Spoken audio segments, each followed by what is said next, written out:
Vanessa Blake sat in the courtroom with her back straight and her chin held high, though inside, a storm raged.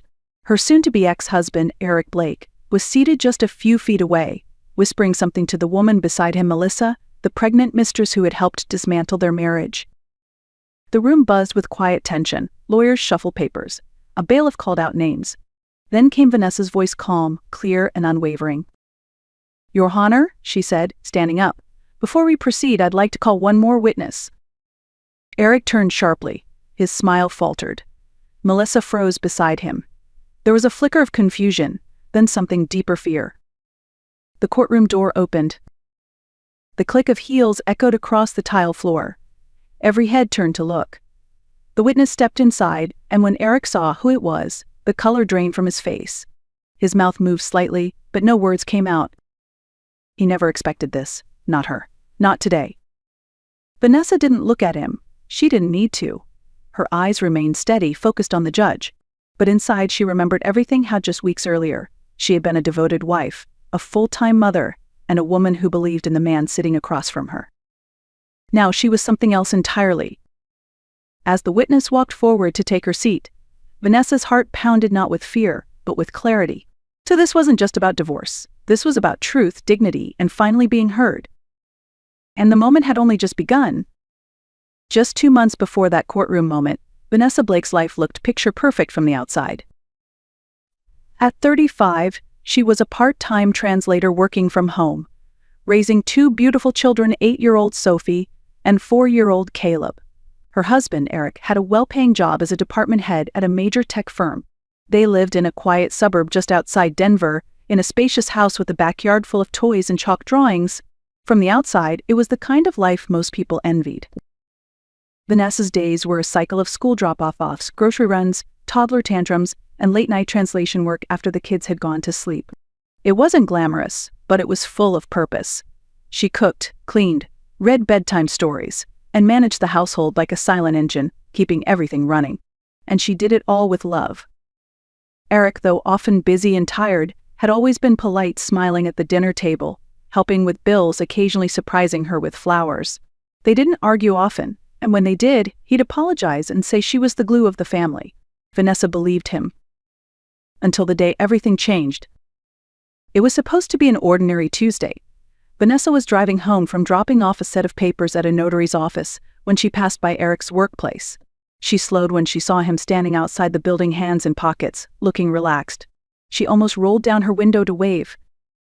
But then a woman in a sleek black coat and high heels walked up to him. Confident, tall. She reached up and kissed him on the mouth, casually, like they'd done it 100 times.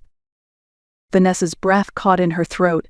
She watched in stunned silence as Eric smiled, wrapped his arms around the woman, and led her to his car. They drove off together without a care in the world. She sat frozen in her own car, fingers gripping the steering wheel, heart racing. Was this real? How long had this been going on? How had she missed it? She blinked back, the sting in her eyes. There was no time to fall apart. She still had to pick up Sophie from school in 20 minutes. The shock would have to wait. That evening, once the children were asleep, Vanessa walked downstairs with the weight of the day pressing against her chest. Eric was at the kitchen table, scrolling through his phone, a plate of reheated lasagna in front of him. He looked up, smiled casually. "Hey love, you okay?" he asked, reaching for her cheek. Vanessa stepped back. "Eric," she said, her voice steady but low. "Is there something you want to tell me?" He blinked, confused. "About what?" "I saw you today. Outside your office," she continued. "I saw the woman, the kiss, the hug. Who is she?" The silence that followed was deafening. Eric put down his fork slowly. His smile disappeared. "Vanessa, I didn't mean for you to find out like this." "So, it's true?" she asked, even though she already knew the answer. "Yes," he said, almost too calmly. "Her name is Melissa. She's a colleague.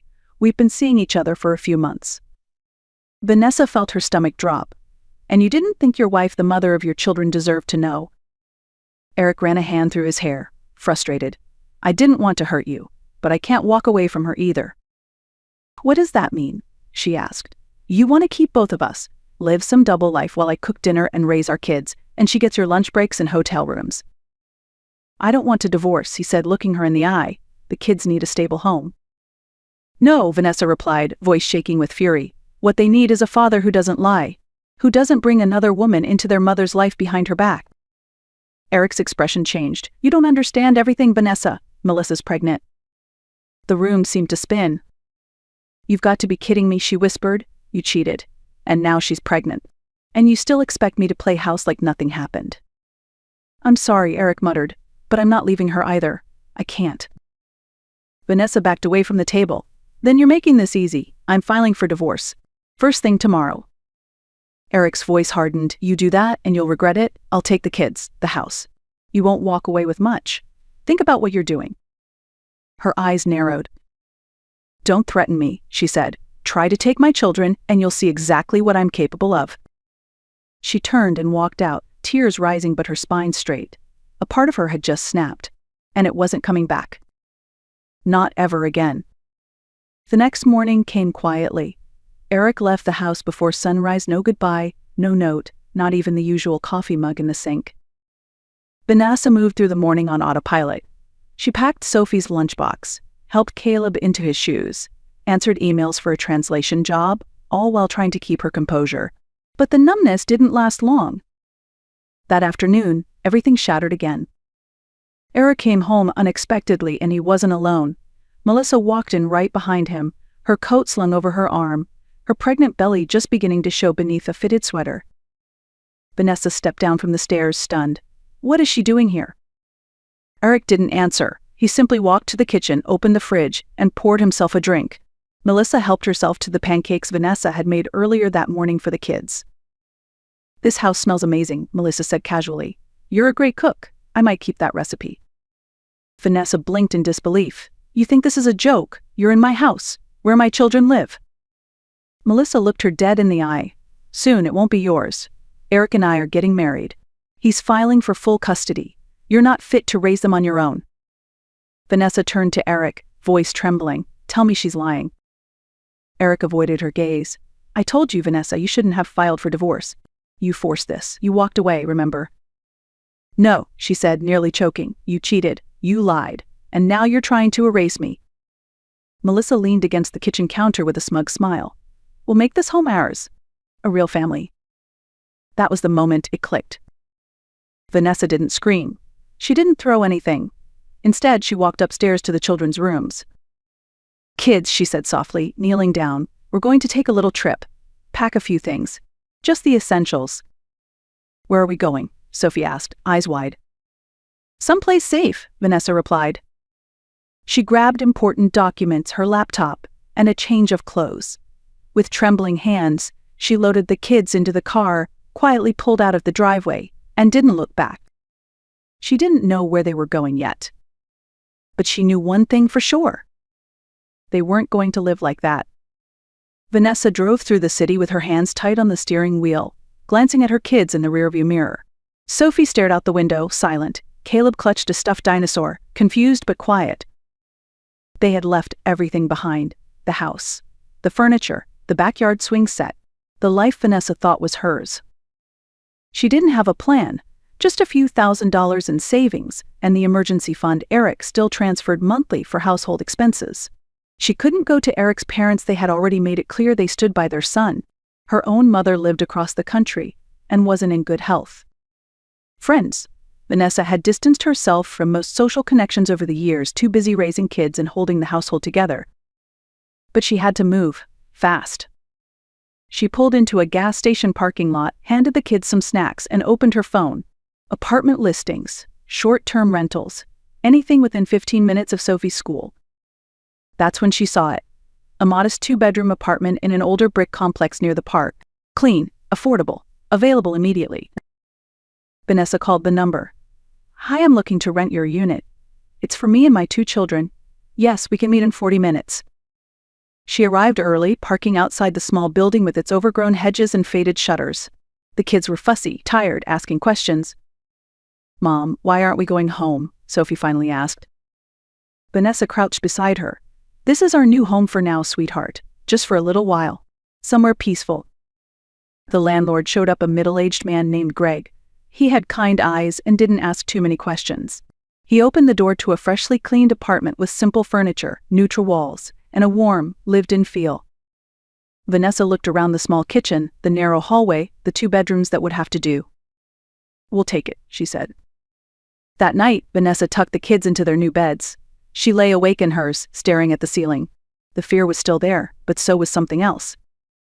Resolve. She had no safety net, no backup, just her kids, her work laptop, and her own determination. And for now, that would have to be enough. Vanessa knew survival wasn't enough. She needed to fight back. The next morning, after dropping Sophie at school and Caleb at daycare, she sat in a quiet cafe with her laptop open and a worn notebook beside her. Her friend Tasha had responded to her late-night text with the name Daniel Rhodes, a family lawyer known for being calm, strategic, and fiercely protective of mothers. Vanessa called. "Mr. Rhodes? My name is Vanessa Blake. I need legal help. It's urgent." Daniel agreed to meet that afternoon. Vanessa picked a cafe with a play corner so Caleb could stay occupied. When Daniel arrived tall, soft-spoken, wearing a blue shirt with rolled-up sleeves, he sat across from her and opened a leather-bound notebook. "Tell me everything," he said gently. And she did. Vanessa explained the affair, the pregnancy, Eric's threats, the day she fled with her children, and the current living situation. Her voice cracked only once when she mentioned Melissa eating pancakes in her kitchen. Daniel nodded slowly. "Vanessa, you're not alone. Family courts don't just hand over children to the higher earner. You're their primary caregiver. That counts for a lot." She exhaled for what felt like the first time in days. "But Eric's determined," she said. "He wants the house. The kids. He thinks I can't survive without him." Daniel's eyes sharpened. "Then he underestimates you." He instructed her to start documenting everything: receipts, texts, voice notes, a record of every drop-off, every meal made, every night spent rocking a sick child to sleep. Evidence of parenting, love, and labor. Meanwhile, Eric continued his campaign with arrogance. He filed a counterclaim for full custody and full property ownership. To the court, he painted Vanessa as unstable, unreliable, financially incapable. But Vanessa had receipts, literally. Months of bank transfers showing she paid utilities. Photos of the kids' school projects, dentist visits, birthday parties she planned solo. Witnesses from school and daycare who had never once met Eric. The moment of reckoning came at the second hearing. Daniel stood confidently as Vanessa's attorney. "Your Honor," he said, "we'd like to call a witness." Eric leaned back in his chair, smug. But when the door opened, his eyes widened. His own mother stepped inside. She had been quiet throughout the entire ordeal, choosing not to take sides. But now she had enough. She testified to Vanessa's devotion. She admitted she hadn't even known about Melissa until Vanessa told her. She revealed that Eric had been seeing Melissa for nearly a year and had lied to everyone. The courtroom shifted. The judge frowned. Melissa looked like she wanted to disappear. Eric said nothing. Vanessa sat still, calm but vibrating inside. For once, the truth wasn't being questioned. It was finally being heard. The final ruling came 3 weeks later. Vanessa sat alone on a wooden bench outside the courtroom, hands clasped tightly in her lap. She had done everything she could, gathered evidence, showed up, told the truth. Now, all that remained was the judge's decision. When the clerk called her name, she stood tall and walked in. The judge read the verdict slowly, each word striking like a drumbeat. Vanessa would retain primary custody of Sophie and Caleb. Eric would receive visitation rights, alternate weekends, supervised if necessary. The house would be sold, and proceeds split evenly. Eric's petition for full custody and sole ownership was denied. Vanessa blinked, barely breathing. The judge's voice faded into the background as relief flooded her chest like warm water after a storm. She had done it. Melissa didn't even show up that day. According to mutual acquaintance, she had left Eric just 2 weeks after the last hearing too, overwhelmed by the mess he had dragged her into. "I'm not cut out for this," she had reportedly said. Eric moved into a small condo on the other side of town. His visits with the children were polite but infrequent. The man who once promised forever now looked like a stranger at the door. Vanessa, meanwhile, settled into her new apartment with quiet pride. She replaced the curtains, painted the walls, built a bookshelf with Sophie, planted herbs on the windowsill with Caleb. Piece by piece, she created something new, something hers. No longer just a survival story. but a beginning. And this time, one she wrote herself. Some nights after the kids were asleep and the apartment was quiet, Vanessa would sit by the window with a cup of tea, watching the city lights blink in the distance. She still thought about the house sometimes, the garden, the kitchen where Caleb took his first steps, the hallway where Sophie once taped up her finger paintings. But she no longer missed the life inside those walls. What she had built now, though smaller, simpler, and quieter, was hers. Every corner of it had been fought for, every moment earned. People often asked her how she found the strength to leave. The truth was, she didn't feel strong when she left. She felt scared, alone, shaken to her core. But the thought of raising her children in a home built on lies, of teaching her daughter to tolerate betrayal, or her son to normalize disrespect, that was what gave her the courage to walk out the door. She didn't leave because she stopped loving. She left because she started remembering how to love herself too. To those listening, Vanessa has one thing to say. If you are stuck in something that's quietly breaking you, don't wait for it to fall apart completely. You don't need the world to believe you. You don't need to be perfect. You just need to be honest with yourself, first. She smiles now, not the smile of a woman who won, but of someone who reclaimed what mattered most: peace, freedom, and the right to begin again. And if you've ever had to stand up and walk away from something that once felt like your whole world, know this. You are not alone. Your story matters. And sometimes the quietest revenge is simply living well. If Vanessa's story spoke to you, leave a comment below. Share your journey or support someone who's in theirs. Like this video if you believe in healing. Subscribe for more stories like this, real, raw, and told with heart. Because here we tell the truth. And the truth always rises.